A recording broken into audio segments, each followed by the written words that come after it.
ಎಲ್ಲ ರೈತ ಬಾಂಧವರಿಗೂ Nataraj agri clinic ಮತ್ತು ಇನ್ಪುಟ್ಸ್ ವತಿಯಿಂದ ಹೃತ್ಪೂರ್ವಕವಾದ ನಮಸ್ಕಾರ. ಸೊ ಈ ದಿನ ಎಲ್ಲ ರೈತರಿಗೂ ಯಾವುದ್ರ ಬಗ್ಗೆ ಮಾಹಿತಿ ಕೊಡ್ತಾ ಇದ್ದೀನಿ ಅಂತಂದರೆ, ರೈತರು ತಾವು ಬಳಸ್ತಕ್ಕಂತಹ ಸಾವಯವ ಗೊಬ್ಬರ ಅಥವಾ ಕೊಟ್ಟಿಗೆ ಗೊಬ್ಬರನ ಯಾವ ರೀತಿಯಾಗಿ ಜೈವಿಕ ಸಮೃದ್ಧಿ ಮಾಡಬೇಕು, ಮತ್ತು ಅದನ್ನು ಯಾವ ರೀತಿಯಾಗಿ ಅದರ ಒಂದು ಯಶಸ್ವಿಯಾಗಿ ಒಂದು ಎಫಿಷಿಯನ್ಸಿನ ಜಾಸ್ತಿ ಮಾಡಬೇಕು ಅನ್ನೋದ್ರ ಬಗ್ಗೆ ಮಾಹಿತಿ ಕೊಡ್ತಾ ಇದ್ದೀನಿ.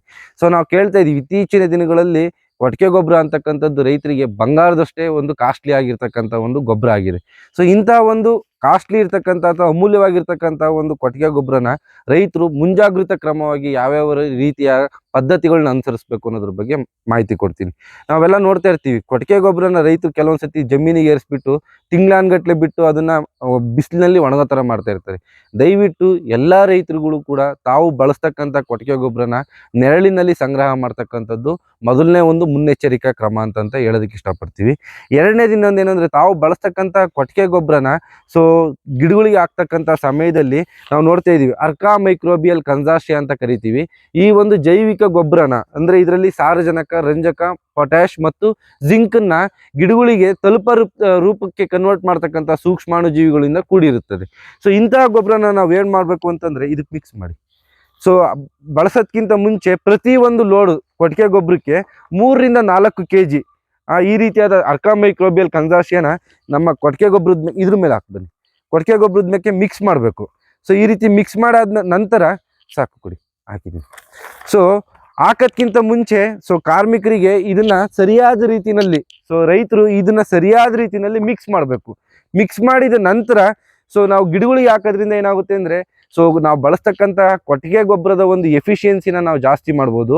ಎರಡನೇದು, ಸೊ ಇದರಲ್ಲಿರ್ತಕ್ಕಂಥ ಸೂಕ್ಷ್ಮಾಣುಜೀವಿಗಳು ಮಿಕ್ಸ್ ಮಾಡಿ ನೀಟಾಗಿ ಮಿಕ್ಸ್ ಮಾಡ್ಕೊಂಡು ಗಿಡಗಳಿಗೆ.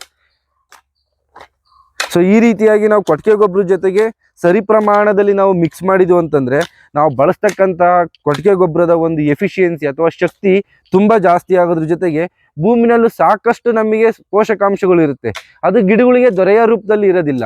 ಇಂತಹ ಜೈವಿಕ ಗೊಬ್ಬರಗಳನ್ನ ನಾವು ಕೊಟ್ಟಿಗೆ ಗೊಬ್ಬರದಲ್ಲಿ ಬಳಸೋದ್ರಿಂದ ಏನಾಗುತ್ತೆ ಅಂದರೆ, ಈ ಗಿಡಗಳಿಗೆ ದೊರೆಯದೇ ಇರತಕ್ಕಂಥ ಸಾರಜನಕ, ರಂಜಕ, ಪೊಟ್ಯಾಶ್ ಮತ್ತು ಜಿಂಕನ್ನ ಈ ಸೂಕ್ಷ್ಮಾಣು ಜೀವಿಗಳು ದೊರೆಯ ರೂಪದಲ್ಲಿ ಕನ್ವರ್ಟ್ ಮಾಡಿಬಿಟ್ಟು ಗಿಡಗಳಿಗೆ ದೊರೆಯೋದ್ರಿಂದ ಸೊ ನಮ್ಮ ಬೆಳೆಗಳಲ್ಲಿ ಇಳುವರಿನೂ ಜಾಸ್ತಿ ಮಾಡೋದ್ರ ಜೊತೆಗೆ ಇತ್ತೀಚಿನ ದಿನಗಳಲ್ಲಿ ನಾವು ನೋಡ್ತಾ ಇದ್ದೀವಿ, ಅಡಿಕೆ ಗಿಡಕ್ಕೆ ಬರ್ತಕ್ಕಂಥ ಸಾಕಷ್ಟು ಮಣ್ಣಿನಿಂದ ಹರಡ್ತಕ್ಕಂಥ ರೋಗಗಳು ಜಾಸ್ತಿ ಇದೆ. ಎಕ್ಸಾಂಪಲ್ಲು ಹಣಬೆ ರೋಗ ಇರ್ಬೋದು, ಇವನು ಸ್ಟೆಮ್ ರಾಟ್ ಇರ್ಬೋದು. ಸೊ ಇತ್ತೀಚಿನ ದಿನಗಳಲ್ಲಿ ನಾವು ನೋಡ್ತೀವಿ ಸಾಕಷ್ಟು ರೋಗಗಳು ಬರ್ತಾ ಇರ್ತವೆ.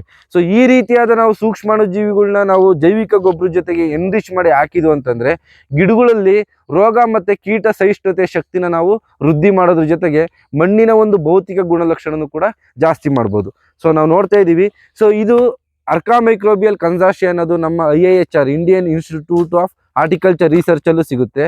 ಮತ್ತು ನಿಮ್ಮ ಕನ್ಸರ್ನ್ಡ್ RSK ಇರ್ಬೋದು, ತೋಟಗಾರಿಕಾ ಇಲಾಖೆಗಳಲ್ಲೂ ಇರ್ಬೋದು, ಅಥವಾ ಕೃಷಿ ಕಾಲೇಜು ಅಥವಾ ಕೃಷಿ ವಿಜ್ಞಾನ ಕೇಂದ್ರಗಳಲ್ಲೇ ಇರ್ಬೋದು, ಅಥವಾ ನೀವು ಬಳಸ್ತಕ್ಕಂಥ ನಿಮ್ಮ ನಿಯರ್ ಬೈ ಇರ್ತಕ್ಕಂತಹ ಆಗ್ರೋ ಏಜೆನ್ಸಿಗಳಲ್ಲೂ ಕೂಡ ಈ ಒಂದು ಅರ್ಕಾ ಮೈಕ್ರೋಬಿಯಲ್ ಕನ್ಸಾರ್ಟಿಯಾ ಅನ್ನೋದು ದೊರೆಯುತ್ತೆ.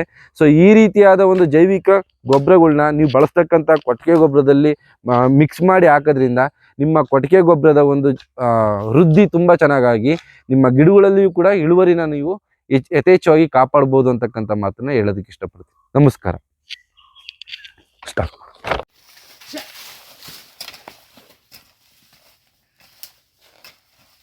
ಗಿಡನೆಲ್ಲ ಕಿತ್ಕೊಳ್ರು ನನ್ನ ಕಂಡವ.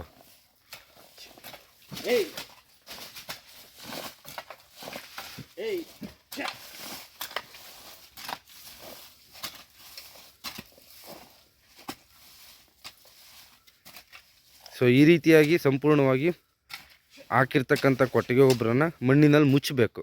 ಯಾವುದೇ ರೀತಿಯಾಗಿ ಸೂರ್ಯನ ಬೆಳಕಿಗೆ ಎಕ್ಸ್ಪೋಸ್ ಆಗಬಾರ್ದು. ಗುಡ್. ಮೆಣಸಿರ್ತಕ್ಕಂಥ ಬಳ್ಳಿಗೆ ಯಾವುದೇ ಕಾರಣಕ್ಕೂ ಸೊ ಗುಣಿಗಳನ್ನ ಮಾಡ್ತಕ್ಕಂಥದ್ದು ಅವಾಯ್ಡ್ ಮಾಡಬೇಕು ರೈತರು. ಸೊ ಮೆಣಸಿರ್ತಕ್ಕಂಥ ಬಳ್ಳಿಗೆ ಜಸ್ಟ್ ಗೊಬ್ಬರನ ಹಾಕ್ಬಿಟ್ಟು ಅದ್ರ ಮೇಲೆ ಮಣ್ಣನ್ನು ಹಾಕ್ತಕ್ಕಂಥದ್ದು ಭಾರಿ ಸೂಕ್ತವಾದ ಒಂದು ಪದ್ಧತಿ ಅಂತ ಹೇಳ್ತೀವಿ.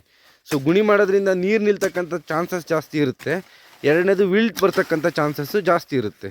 ಸೊ ನೀವು ಹಾಕಿರ್ತಕ್ಕಂಥ ಕೊಟ್ಟಿಗೆ ಗೊಬ್ಬರನ ಬಡ್ಡೆಗೆ ಹಾಕ್ಬಿಟ್ಟು ಅದ್ರ ಮೇಲ್ಗಡೆ ಮಣ್ಣು ಹಾಕ್ತಕ್ಕಂಥದ್ದು ಭಾರಿ ಸೂಕ್ತವಾದ ಪದ್ಧತಿ.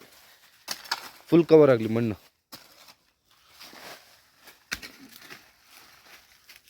ಸರಿನಾ?